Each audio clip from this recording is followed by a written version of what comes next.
Fueron unos inadaptados, unos rebeldes arrogantes. Pusieron en evidencia la sabiduría convencional. Y cada uno de ellos concibió una visión radicalmente nueva del cosmos. Galileo Galilei, Isaac Newton, Albert Einstein y Stephen Hawking. Todos ellos tuvieron una vida agitada, cargada de grandes triunfos y humildes fracasos. Son gente que se ha atrevido a lanzar desafíos. Suelen toparse con la oposición de algunos y no saben enfrentarse a eso. Había una especie de demonio que no les dejaba hacer otra cosa. Hay que tener un ego muy fuerte para decir, puedo resolver esto, descifrar una pequeña parte del universo. ¿Quiénes eran esos genios rebeldes? ¿Y qué secretos escondían sus mentes para permitirles concebir lo inconcebible y poner de manifiesto la belleza y singularidad del universo?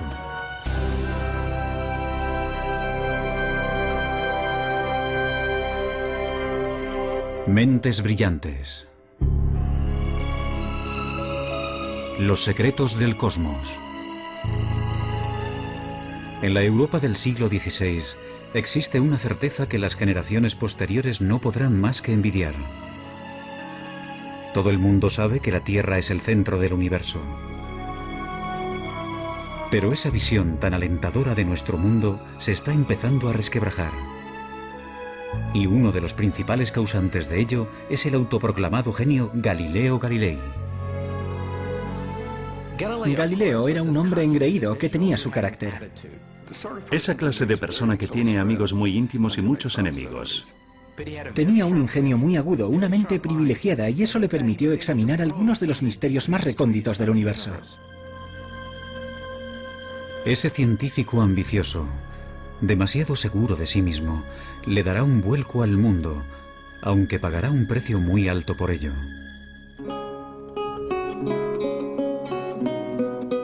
Galileo nace en 1564 en Pisa, Italia.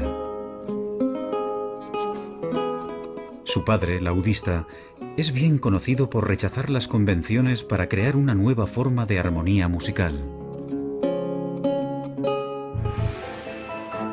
Galileo hereda esa rebeldía de su padre.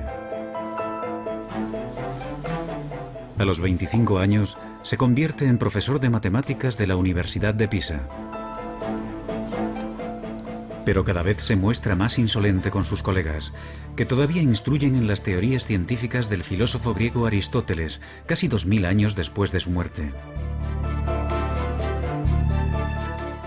No olvidemos el hecho de que antes de Galileo no había ciencia tal y como nosotros la conocemos. De acuerdo con la filosofía aristotélica, por ejemplo, los cuerpos en movimiento se detenían no por la fricción, sino porque se habían cansado, y caían al suelo no por la gravedad, sino porque anhelaban estar unidos a la Tierra. Galileo encuentra absurdos tales ejemplos. Esos grandes personajes que se proponen descubrir la verdad y no llegan a encontrarla nunca me ponen enfermo, escribe más tarde. No consiguen encontrarla porque siempre miran en el lugar equivocado.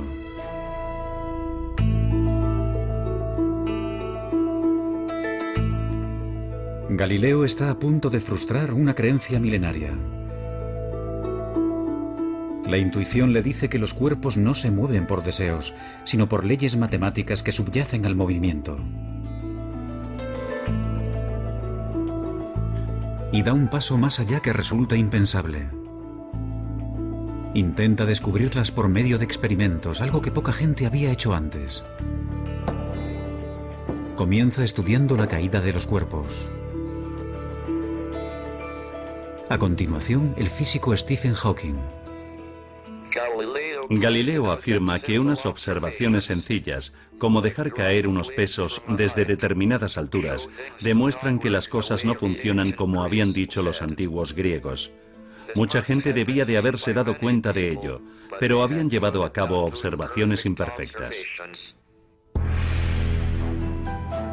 Por primera vez en la historia, Galileo empieza a establecer unas leyes básicas del movimiento, tales como el hecho de que la velocidad viene determinada por el tiempo y la aceleración. Una de las genialidades de Galileo consistió en reducir la aceleración de la gravedad. Se fabricó un plano inclinado para dejar caer por él una bola. De esa manera se podía observar claramente cómo un cuerpo coge velocidad a medida que desciende. Así que él introduce el concepto de aceleración.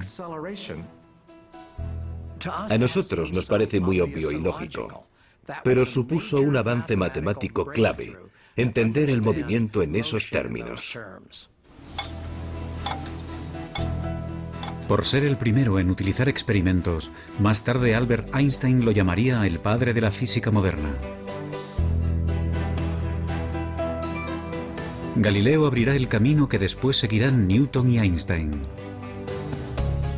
La búsqueda de las leyes matemáticas que se esconden tras cualquier movimiento. Pero sus avances son lentos. No se publicarán hasta el final de su vida.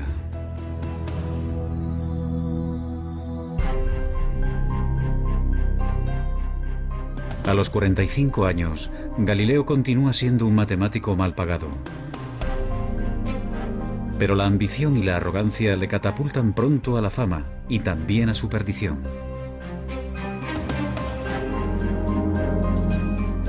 En 1609, Galileo oye hablar de un catalejo, un aparato como de juguete que hace que los objetos distantes parezcan cercanos. Decidido a sacar provecho del invento, aprende rápido a fabricar lentes. En pocas semanas, llega a Venecia con un telescopio que presenta como su propio invento. Impresiona de tal forma a la marina veneciana que sus superiores le doblan el salario. Galileo no se molestó en decirles que aquel instrumento ya se estaba presentando y vendiendo en muchos otros lugares. De hecho, se llevaron una gran desilusión al descubrir que no era un invento exclusivo de Galileo. Pero, bueno, tampoco se le puede reprochar nada, simplemente fue un buen negociante. Para el librepensador que era Galileo, el telescopio también ofrece la posibilidad de plantear cuestiones que otros no se atreven ni a nombrar. 60 años atrás, el astrónomo Copérnico había propuesto la idea radical de que la Tierra gira alrededor del Sol. Pero Copérnico contaba con escasas pruebas para su teoría. Una teoría que contradice pasajes de la Biblia. En la época de la Inquisición, tales especulaciones se consideran herejía.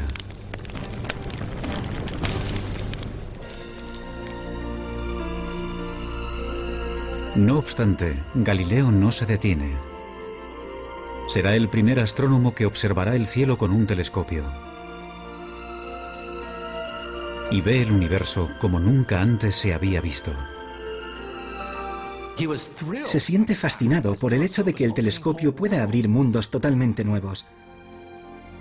Realiza dibujos y diagramas con la sensación de que no lo hace lo suficientemente rápido. Noche tras noche, Galileo se afana en su trabajo y realiza un hallazgo asombroso. Descubre 4 lunas orbitando alrededor de Júpiter. La prueba de Galileo de que no todos los cuerpos celestes se encuentran en la órbita de la Tierra sirve de gran apoyo para la teoría de que la propia Tierra podría girar en torno al Sol. Pero contradecir la Biblia es jugar con fuego.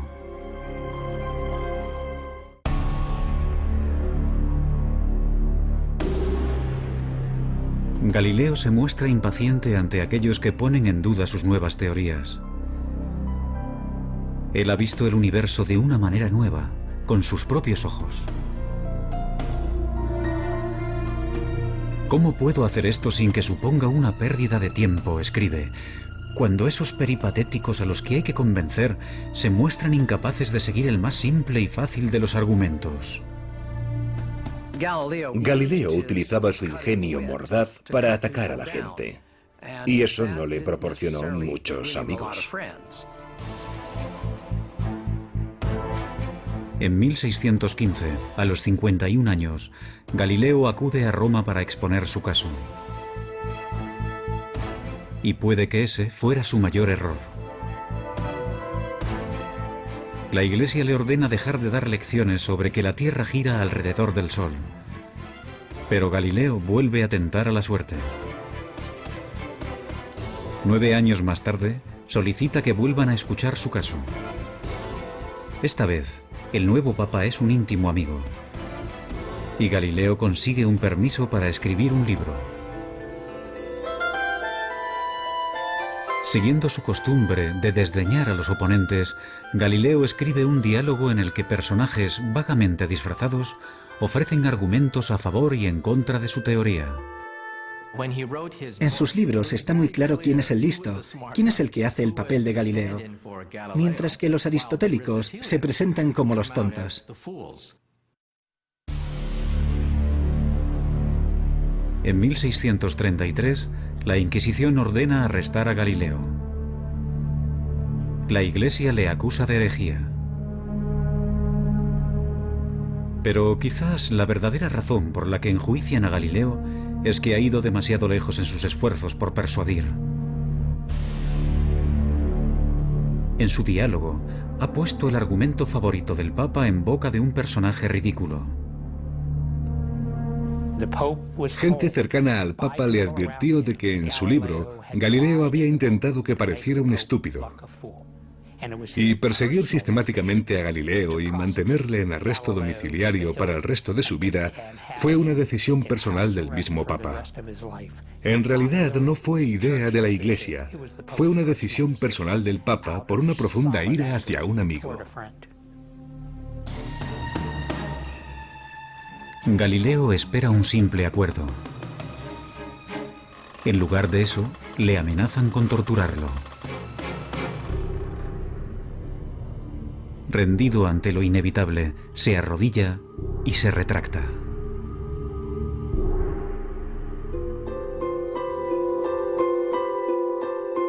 Durante sus últimos 8 años de vida, Galileo vivirá bajo arresto domiciliario. Es un hombre destrozado.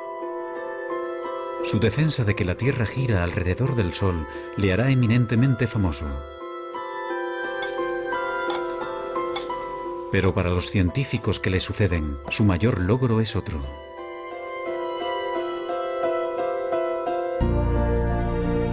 En sus últimos años de vida, escribe un libro con el que completa el trabajo iniciado de joven.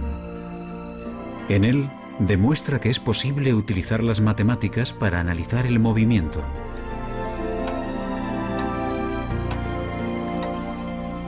Irónicamente, el año en que fallece Galileo, a 1300 kilómetros de distancia, nace un niño que completará sus ideas.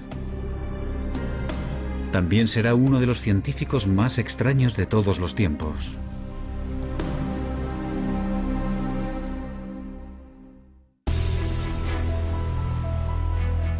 Seguramente no ha habido ningún otro científico que haya trabajado tan duro, sin reparar en comer, dormir o relacionarse con otros, como Isaac Newton. Isaac Newton fue una figura mucho más oscura. Era un solitario, una persona patológicamente incapaz de conversar. Se podría decir que tenía una obsesión. Yo diría que es el ejemplo más claro que se me ocurre de una persona consumida por su trabajo. Posiblemente también sea el mayor científico de todos los tiempos. A su nacimiento, la física es un campo prácticamente inexplorado. Antes de morir, descifra con exactitud las leyes que describen cualquier tipo de movimiento, desde la caída de una manzana hasta las órbitas de los planetas. Simplemente no tenemos constancia de que haya existido ningún otro hombre semejante a Newton.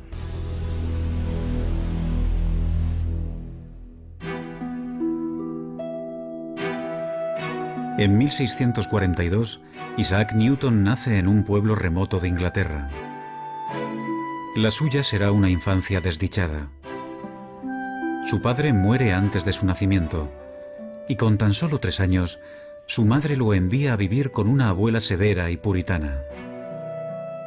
Cuando su madre se volvió a casar y lo dejó con su abuela, Newton se sintió traicionado y solo, y yo creo que nunca superó aquello.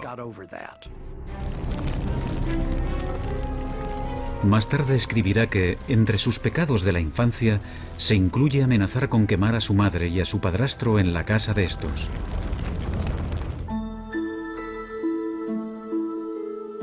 A Newton no siempre le va bien en la escuela. Pero despierta la curiosidad en el pueblo porque construye aparatos mecánicos extraordinarios, como molinos de viento.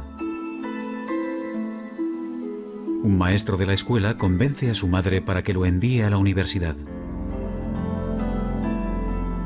En el Trinity College de Cambridge, la mayoría de los estudiantes se dedican más a beber y a la juerga que a estudiar. Newton prefiere aislarse y permanecer solo.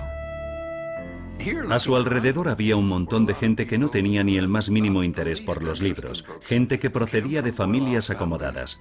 Debía de sentirse totalmente fuera de lugar, y sabiendo cómo actúan los estudiantes, supongo que lo consideraban el bicho raro. Newton es un puritano obsesionado con el pecado. Se autoimpone un estricto control emocional y sexual y lleva una existencia solitaria, monacal. Newton era muy diferente a Galileo, porque era la persona más reservada de la que hayas podido oír hablar nunca. No se molestaba en intentar hacer amigos, y le resultaba difícil relacionarse, simplemente se apartaba de la gente. En toda su vida no tuvo aventuras amorosas ni apenas amigos. Algunos estudiosos especulan sobre una posible homosexualidad de Newton. Otros opinan que quizás, simplemente, decidió que no tenía tiempo para nada que no fuera trabajo. Se cree que murió virgen.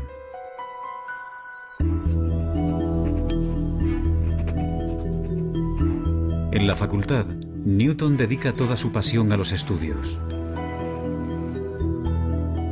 Como a Galileo, las matemáticas le fascinan. Adquiere un nivel avanzado en esta ciencia por su cuenta. Y después comienza a crear unas matemáticas nuevas para analizar el movimiento. Es él quien inventa el cálculo. Newton se siente fascinado por la manera en que el Sol sale y se pone, formando un arco completo. Una de las observaciones más brillantes de Newton fue el hecho de que cuando los cuerpos se mueven, su trayectoria se puede ver poco a poco, gradualmente, con un desplazamiento minúsculo de manera progresiva. Y cuando haces confluir este movimiento, obtienes espirales preciosas, obtienes elipses, círculos. Y no olvidemos que, al escribir sus notas, Isaac Newton estaba creando el cálculo al mismo ritmo al que lo aprenden los estudiantes universitarios de primer año. Si lo hubiera compartido con alguien, habría obtenido el reconocimiento de ser el mayor matemático de Europa. Pero Newton guarda sus descubrimientos para sí mismo. Prefiere trabajar en los detalles él solo.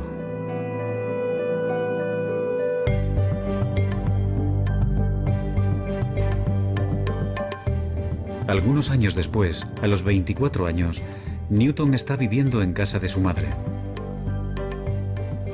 En ella, tendrá la inspiración que revolucionará totalmente la física. Desvelará el misterio del movimiento de los planetas. Isaac Newton veía el mundo de manera gráfica, geométrica. Y un día, mientras paseaba por la finca, vio caer una manzana. A continuación, alzó la vista y vio la luna. En ese momento se planteó la pregunta clave, la pregunta que resolvería el misterio de la esfera celeste. Si una manzana cae, ¿también cae la luna? Y entonces tuvo una de sus mayores inspiraciones. Se dio cuenta de que la gravedad, de la misma manera que atrae una manzana y hace que ésta caiga sobre la Tierra, podría ser la misma fuerza que atrajera la luna, esa luna que hay en el cielo, y que la hiciera caer dando vueltas sobre la Tierra. Mientras que Galileo empezó a estudiar cómo la gravedad actúa sobre la Tierra, Newton es el primero en darse cuenta de que esa gravedad también mueve los planetas y los astros. Eso supuso un cambio revolucionario. Básicamente, Newton demostró que las leyes que rigen los cielos son las mismas que las de aquí abajo en la Tierra. Pero cuando intenta descifrar los detalles, unos problemas matemáticos muy complejos se interponen en su camino y mantendrá en secreto su gran descubrimiento durante casi 20 años.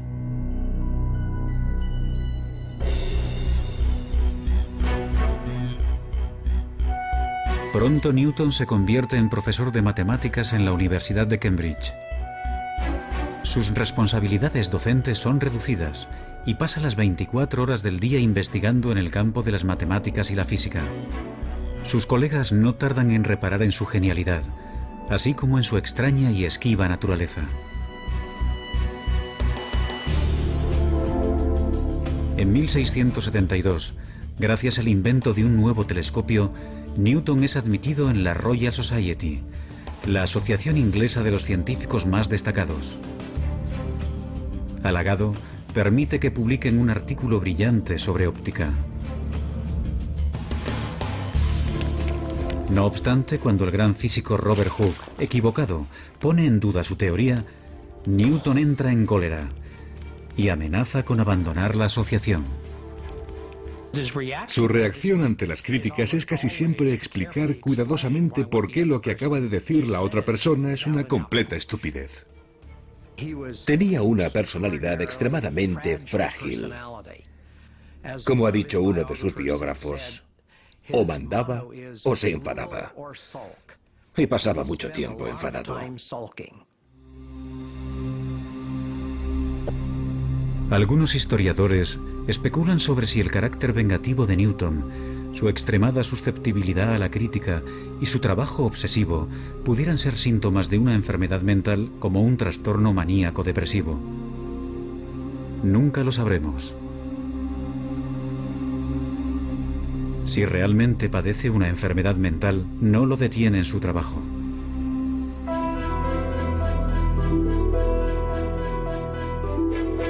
A los 42 años, le piden que resuelva un problema que mantiene desconcertados a los mejores físicos de Inglaterra.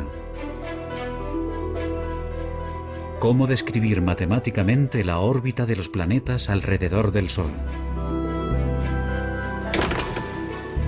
Invadido por la inspiración, Newton se encierra en su cuarto y comienza a trabajar en su gran obra maestra.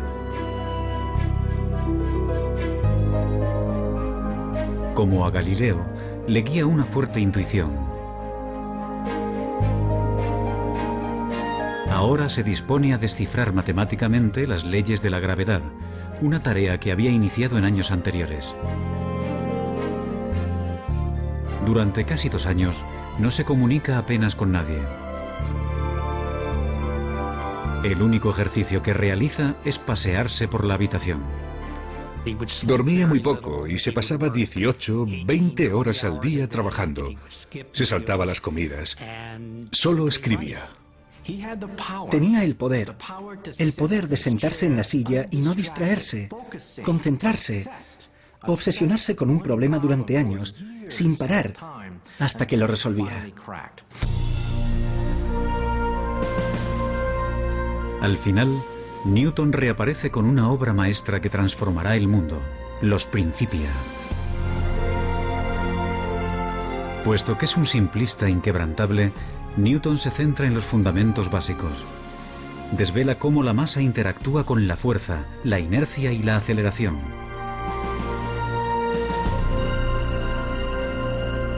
No obstante, su mayor logro es el de definir la gravedad. Es el primero que habla de esta como una fuerza que actúa a una distancia. Y consiguiendo avances matemáticos increíbles, Newton establece las leyes precisas que determinan el movimiento de todos los cuerpos. Los Principia de Newton, publicados en 1687, supusieron una revolución científica. En la obra, Newton dio la primera descripción precisa de las leyes que rigen el movimiento de los cuerpos, desde unas balas de cañón a los planetas. Si se miran los Principia y el número de problemas matemáticos resueltos en esa obra, y pensando que la escribió en un periodo de 18 meses, queda claro que no se trata de un ser humano normal en ninguna de sus acepciones. Newton ha completado la búsqueda de Galileo para describir matemáticamente el movimiento.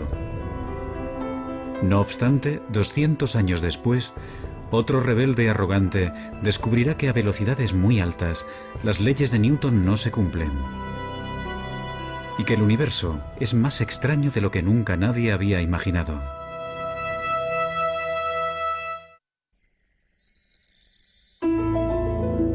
A los 16 años, Albert Einstein se plantea una pregunta muy simple. ¿Qué pasaría si corriera a la velocidad de una onda de luz? ¿La luz parecería estar quieta?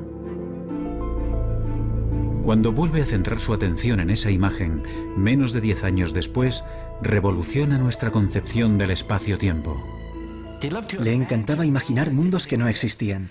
Y ese era su poder, ser capaz de ver físicamente en una imagen cosas que los demás no podían ver. El hombre que hace esos avances tan importantes es un catedrático distraído, un gran enamorado de la humanidad de ojos brillantes. Pero también es egoísta. Ha tenido 2 fracasos matrimoniales y confiesa de sí mismo ser un desastre en la esfera emocional.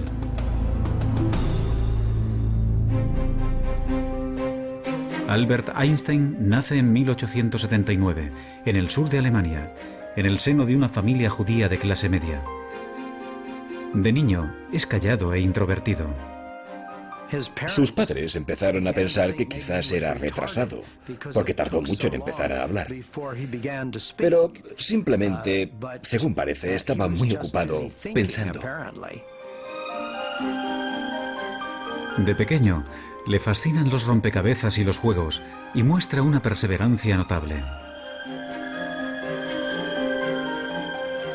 A los 9 años, construye una torre de cartas de 14 pisos de altura. Dicen que de niño estaba siempre al helado, así que los demás niños se burlaban de él. Vivía aislado en el mundo de los libros, en el mundo de las ideas. En 1896, con 17 años, Einstein es admitido en la ETH, una universidad politécnica de Suiza, pionera en investigaciones en todo el mundo. Como Galileo, es ingenioso y perspicaz, tiene sentido del humor y también es un rebelde. Einstein ha decidido convertirse en un físico teórico, pero siente que encuentra obstáculos en su camino. Su profesor de física, el señor Weber, no está interesado en las últimas teorías más vanguardistas sobre la luz y la electricidad. Aprueba los exámenes con los apuntes que le deja un amigo y se gradúa con unas notas muy normales. Su comportamiento no ha pasado desapercibido. Solicita algunos puestos de trabajo en universidades y todos se le deniegan. Una vez acabados sus estudios universitarios, Einstein se convirtió en un fracasado en todas las acepciones de la palabra. Su profesor, Weber, profesaba una gran antipatía por el joven Einstein. Le escribió cartas de recomendación que ahora sabemos socavaban sus oportunidades de conseguir cualquier tipo de puesto académico. Incluso antes de comenzar a trabajar de físico, su carrera como tal ya estaba acabada.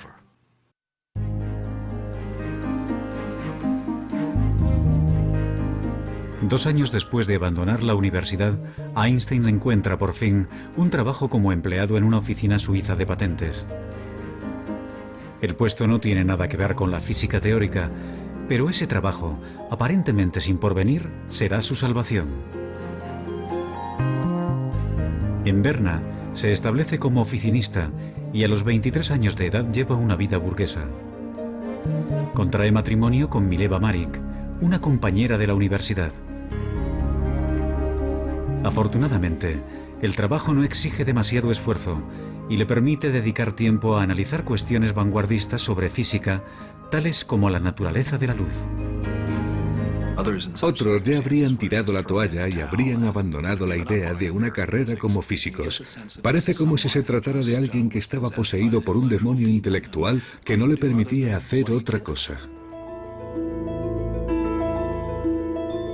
Ahora Einstein vuelve a pensar en aquella sencilla imagen que le vino a la mente por primera vez en el instituto. ¿Qué pasaría si corriera a la velocidad de una onda de luz? Tanto Isaac Newton como Einstein tenían esa asombrosa habilidad para crear imágenes sencillas que hasta un niño podría entender y extraer de ello imágenes que cambiarían nuestra visión del universo. Según Newton, la velocidad de un rayo de luz debería mostrarse más lenta que alguien corriendo a su lado. No obstante, la luz no parece obedecer a las leyes de Newton. Einstein dice que un rayo de luz se aparta de ti a la velocidad de la luz. Por mucho que corras, nunca lograrás alcanzarlo. Por mucho que aceleres, aunque pises a fondo, el rayo de luz seguirá apartándose de ti a la misma velocidad. ¿Cómo es posible que no se pueda alcanzar un rayo de luz? Ahora, como Galileo y Newton antes que él, Einstein cuestiona implacablemente supuestos que nadie más se atreve a discutir. Si la velocidad de la luz nunca cambia, entonces tiene que haber algo más. Ya lo tenía. El tiempo es relativo, depende de la velocidad a la que te mueves. Y esa idea supuso una auténtica revolución. Einstein ha descubierto que las leyes de Newton solo se cumplen si se aplican a ámbitos de la experiencia cotidiana. Cuando los cuerpos viajan a una velocidad cercana a la de la luz, el sentido común ya no funciona. Las distancias se alargan y el reloj avanza más lentamente. Newton, perdóname, escribe Einstein más tarde. Con tan solo 26 años, desmonta las leyes del movimiento de Newton con su teoría de la relatividad. Con preguntas como las que haría un niño e imágenes sencillas, Einstein cambió la visión del mundo.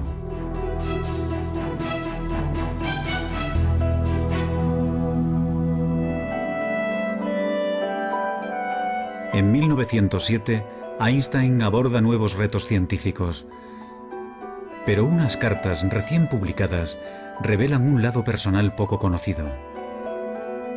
Mientras trabaja en su gran obra maestra, se encierra en sí mismo y sus más allegados sufren.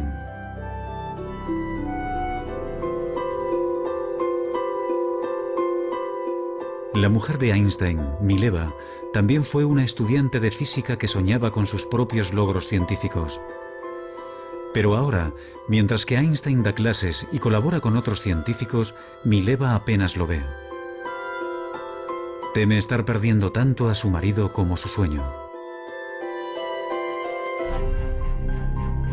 Entonces, en 1914, Mileva descubre que tiene una adversaria en el ámbito sentimental, Elsa Lowenthal, prima de su marido.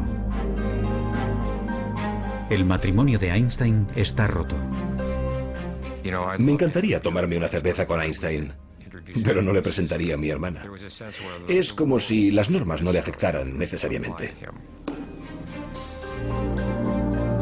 Einstein se casará con Elsa, que está dispuesta a cuidar de la casa con menos expectativas.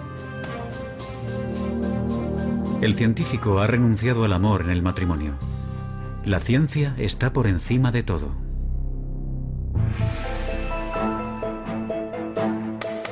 A los 35 años de edad, Einstein está persiguiendo un objetivo que muchos físicos creen imposible. Su intuición le dice que debe de haber una teoría general de la relatividad, que también explique la fuerza de la gravedad. Como Newton, Einstein está obsesionado.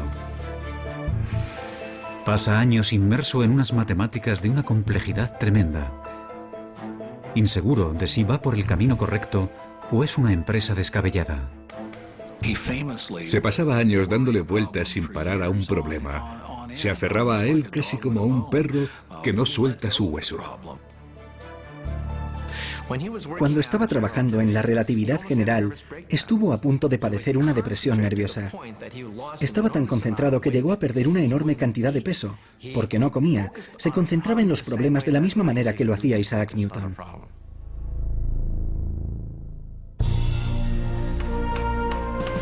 Al final, en el otoño de 1915, Einstein se da cuenta de que lo ha resuelto.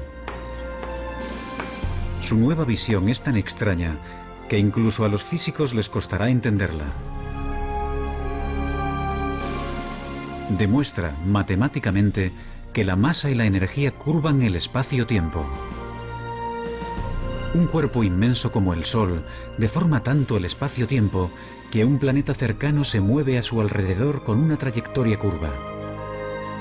Para Newton parecen atraídos por una fuerza. Pero eso es tan solo una ilusión. El mismo fenómeno se cumple en la Tierra.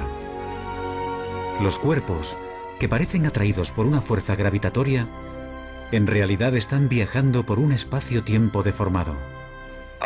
La teoría general de la relatividad de Einstein cambió para siempre nuestras ideas sobre el espacio-tiempo. Es tan bonito que tiene que ser cierto. Einstein llega a una serie de ecuaciones que rigen la curvatura espacio-tiempo. Unas simples líneas describen el movimiento de las galaxias y el destino del universo. Los físicos, cuando miramos las ecuaciones de Albert Einstein, nos ponemos a llorar. Lloramos porque son increíbles. El hecho de que el movimiento de los cuerpos celestes, con todas sus curvas, curvaturas del espacio-tiempo y todo eso, se pueda resumir en una ecuación de 5 centímetros, es impresionante. Es increíble y precioso. Aunque Einstein continuará trabajando hasta el día de su muerte, a los 40 años ha completado su mayor obra.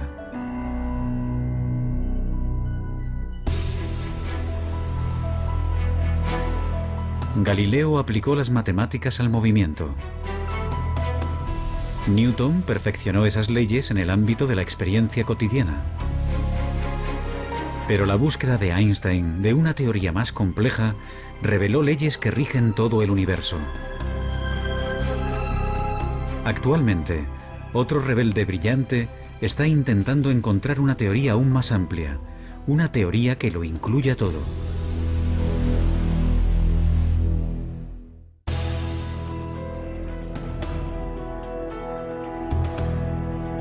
Ningún otro científico ha sacudido los pilares de la física como Galileo, Newton o Einstein. No obstante, entre aquellos que han ampliado las fronteras de la cosmología, se encuentra el que una vez fue un estudiante perezoso, Stephen Hawking. Actualmente, ocupa el mismo puesto de matemático en la Universidad de Cambridge que Isaac Newton. Nací 300 años después de la muerte de Galileo. Tengo el mismo puesto en Cambridge que tuvo Newton. Y trabajo en la teoría general de la relatividad de Einstein. De los tres, con el que más me identifico es con Galileo. Él se guió por su intuición y fue todo un rebelde.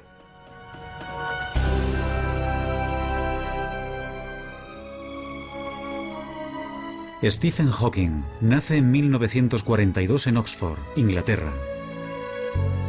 Como Galileo, Newton y Einstein, de niño se siente fascinado por cómo funcionan las cosas. No obstante, en la Universidad de Oxford, Hawking prácticamente no estudia nada. Confía en su extraordinaria facilidad con las matemáticas para ir aprobando. Hawking pasa la mayor parte del tiempo saliendo con amigos y con su equipo de remo. Desde luego, Stephen Hawking no era el tipo de persona que parece tener un destino brillante. En la facultad no era el más aplicado. Él mismo dice que durante toda su etapa como estudiante en Oxford trabajó en total unas 1000 horas, lo cual supone 1 hora al día de media. Hawking se muestra aburrido y apático. Según parece, para él no vale la pena esforzarse por nada. Pero está a punto de desencadenarse una tragedia que convertirá un intelecto aburrido en una mente apasionada. En 1962, Stephen Hawking inicia sus estudios de posgrado en cosmología en la Universidad de Cambridge. Pero algunos síntomas de su enfermedad empiezan a ser difíciles de ignorar. Un ligero defecto del habla, problemas para servir una cerveza.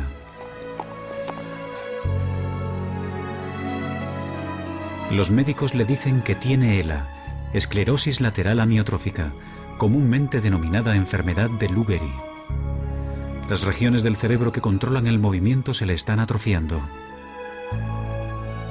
Y no tiene cura.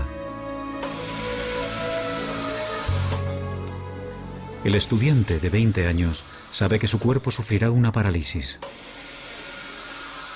Con el tiempo, los músculos respiratorios se le agarrotarán y tendrá problemas respiratorios.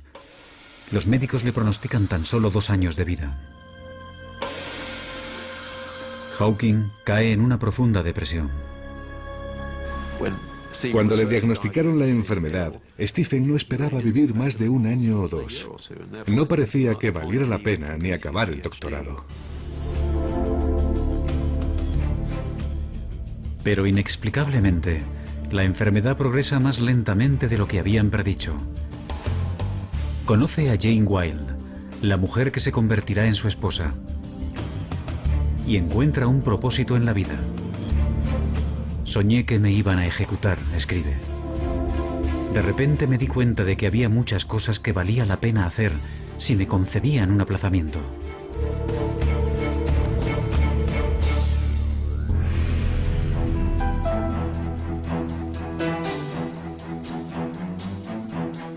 Hawking empieza a trabajar duro por primera vez en su vida.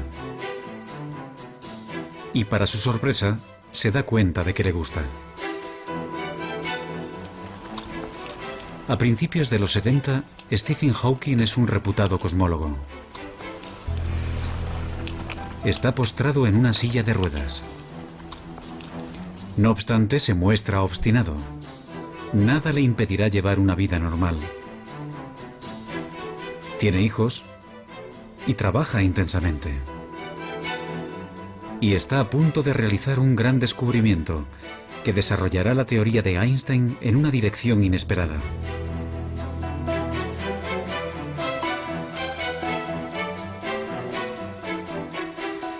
La teoría de la relatividad general de Einstein predice el movimiento de cuerpos muy grandes, como las galaxias, pero no puede explicar el comportamiento de las partículas subatómicas más diminutas, que son las piedras angulares del universo.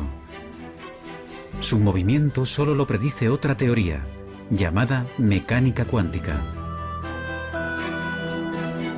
Y para la frustración de Einstein y de cualquier físico, esas dos teorías parecen totalmente incompatibles.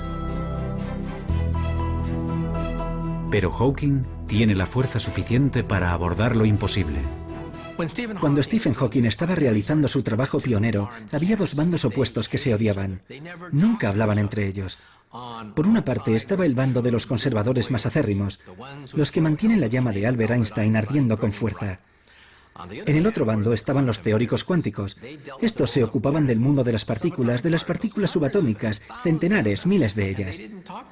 Utilizaban unas matemáticas diferentes, un lenguaje diferente, tenían una visión distinta de la física. Y llega Stephen Hawking diciendo que va a intentar aunar los 2 bandos. Nadie había planteado algo así hasta entonces.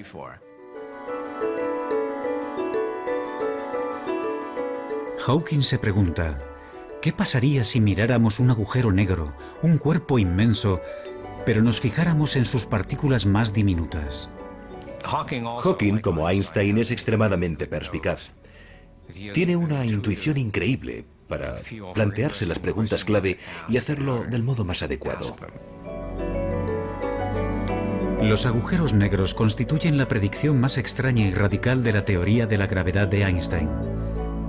Teóricamente, cuando una masa se encuentra extremadamente concentrada, por ejemplo un astro comprimido en una bola de tan solo unos kilómetros de diámetro, el espacio de su alrededor se deforma tanto que la gravedad impide que algo se escape, incluyendo la luz. Un agujero negro es una región del espacio donde la gravedad es tan fuerte que la luz no se puede escapar. Es como una membrana de una sola dirección. Las cosas pueden entrar, pero nunca salir. Por eso se le llama negro. Ahora Hawking intenta algo que sus colegas asumen que es imposible. utiliza las ecuaciones de la teoría cuántica para analizar lo que les pasa a las partículas atrapadas por la gravedad en los márgenes de los agujeros negros. Para entonces ya no puede escribir. Si fuera un científico de laboratorio, su carrera ya habría acabado hace tiempo. Pero Hawking apenas ha utilizado siquiera un telescopio. Y para la teoría, lo único que necesita es su cerebro. Como Newton y Einstein, Hawking tiene un gran poder de concentración. Revisa una y otra vez en su cabeza largas y enrevesadas ecuaciones, comprobando y revisando constantemente sus cálculos. Tiende a pensar a través de imágenes y suele comenzar con alguna idea que cree acertada. Así que parte de ella. Tiene que confiar en conocimientos clave y saltos lógicos para compensar el hecho de que no puede comprobar línea por línea. Tiene un empuje tremendo, una tremenda determinación para llegar al fondo de las cosas. Los resultados que obtiene dejan a Hawking estupefacto. Los agujeros negros no están completamente aislados del resto del universo, tal y como se pensaba hasta entonces. Sus márgenes emiten unas diminutas partículas, ahora denominadas radiación de Hawking. Los argumentos son tan convincentes que ahora todo el mundo está de acuerdo en que los agujeros negros tienen que emitir radiación de Hawking. La radiación lleva consigo energía y masa, de manera que el agujero negro se va desvaneciendo poco a poco hasta desaparecer. Hawking ha demostrado que, como el agua en ebullición, los agujeros negros se van evaporando lentamente. Y no menos importante es su descubrimiento de que hay un caso en particular en el que la relatividad general y la teoría cuántica se pueden combinar con éxito. Mi descubrimiento de que los agujeros negros no son completamente negros, sino que brillan como los cuerpos incandescentes, fue el primer ejemplo que depende tanto de teorías a gran escala como de otras de escala más reducida. Cuando se publicaron los resultados fue precioso. Fue una sensación muy agradable. Solo hablar de ellos era como saborear un caramelo en la boca.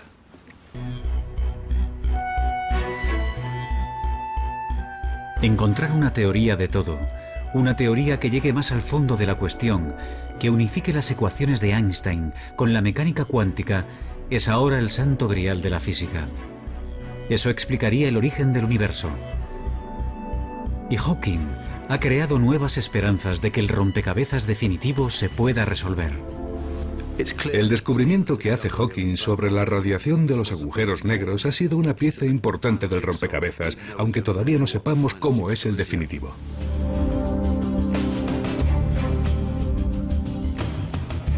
¿Quiénes han sido los físicos más grandes de la historia? Unos patitos feos, rebeldes y distraídos, consumidos por una profunda intuición y sin temor a cuestionar los supuestos básicos más aceptados por todos. Hay que tener un ego muy fuerte para decir, no es tan difícil, puedo resolverlo. Porque lo tienes todo en contra. Nada te garantiza que encontrarás respuestas, que la ciencia funciona. Te estás arriesgando mucho. Su obstinada perseverancia desveló leyes recónditas de la naturaleza. Pero su búsqueda continúa inacabada. Y unas mentes tan brillantes solo aparecen cada cierto tiempo. Pero quién sabe, es posible que el próximo rebelde brillante esté ya entre nosotros.